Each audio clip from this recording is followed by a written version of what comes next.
Alors voilà, on a repris nos alaisages qui sont à 12 mm de profondeur, donc là tout est bon. Donc je vais générer le code pour mettre à jour.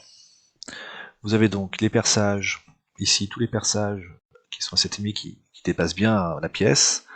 Ouais, on voit les traits bleus, et puis vous avez l'alésage qui va un petit peu moins loin. Donc là c'est bon. Maintenant il me reste à faire la dernière opération. La dernière opération c'est donc un perçage avec le forêt de diamètre 12.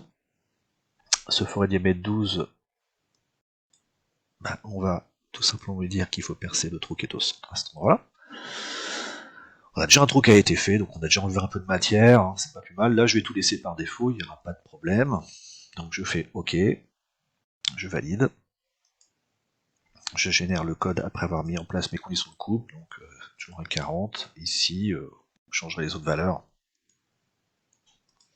Je génère, hop, et voilà.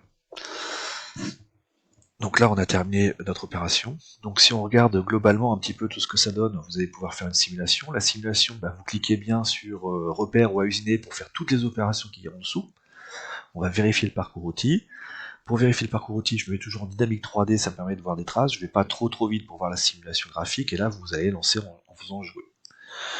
Hop, surfaçage, l'ébauche, on voit que on arrive à tout faire, on a bien un petit peu en dessous, voilà, tout est terminé.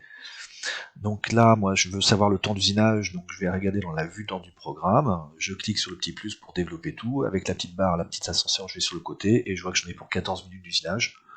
Alors après, on peut peut-être encore un petit peu optimiser les temps d'usinage. Enfin là, c'est à peu près correct. Je vais laisser comme ça.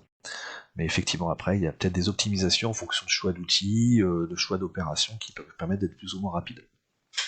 Voilà, donc là, on a terminé cette première phase. Qu'est-ce qu'il va falloir faire? Après, c'est le programme 1, donc il va falloir faire traitement post pour traduire en fonction de la machine. Donc cette pièce-là est sur de la VF1, donc il faut utiliser la micron ou AS, ça c'est le traducteur. Et vous faites OK, ça va automatiquement mettre votre pièce à l'endroit où vous avez travaillé. Voilà, donc ce programme-là, c'est ce qu'il faudra envoyer sur la machine. Donc ça c'est une fenêtre de visualisation, vous n'avez pas besoin d'utiliser ou fermer.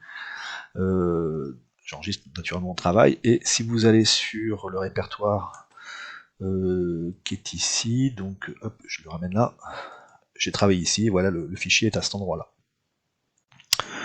Vous pouvez naturellement vérifier que vous n'êtes pas trompé, donc si vous voulez vérifier documentation d'atelier, alors quand vous faites documentation d'atelier, donc en fraisage, je vais choisir celui-là, ça va vous faire une page web qui arrive ici, avec toutes les conditions que vous avez ici, ça permet de vérifier que vous n'êtes pas trompé sur la partie papier, tout est cohérent. Par contre, quand vous faites ça, ça a tendance à effacer le programme que vous aviez ici. Vous voyez, le fichier texte du programme est parti. Donc n'oubliez pas de le régénérer par la suite. Donc en gros, il faut d'abord faire documentation d'atelier avant de faire traitement post, tout simplement.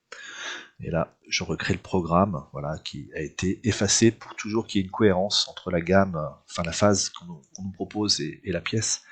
Voilà, il préfère supprimer le fichier texte pour être sûr qu'il n'y ait pas d'incohérence. Donc voilà, le programme est terminé. Il ne reste plus qu'à mettre la pièce en place, mettre le programme en place, faire les vérifications d'usage, régler les origines, et on peut lancer l'usinage. Voilà.